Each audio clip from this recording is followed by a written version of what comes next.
रामकृष्ण हरी मैत्रिणींनो. तर बघा, आज उद्या आहे संक्रांत, तर म्हणजे समजा आजच आहे. इथं वाजलंय 1. हे दिसते का घडी? 1 वाजलाय आणि सगळ्याचे ब्लाऊज पूर्ण झालेले आहेत. आणि हा शेवटी फक्त माझा ठेवला होता, शेवटी माझा आणि माझ्या जावेचा. तर ही थोडं शिलाई उसवायची होती, तर मी हे घरीच आणले. हात शिलाई वगैरे केली आणि शिलाई उसवायची आणखीन बाकी आहे.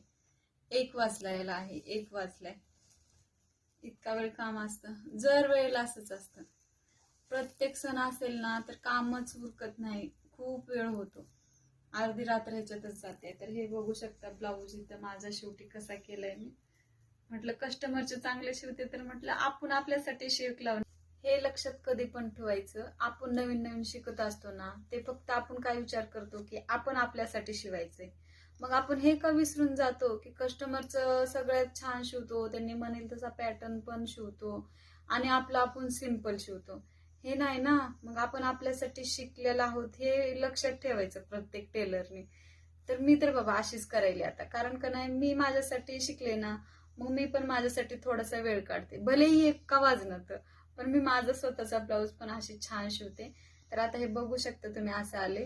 आणि आता उद्या सकाळी वेअर केलं ना, तर त्याची फिटिंग पण बघा, मी फिटिंग पण दाखवते. माझं तर संक्रांतीची पूर्ण ऑर्डर झालेली आहे. तुमची झाली का नाही ते कमेंटमध्ये नक्की सांगा.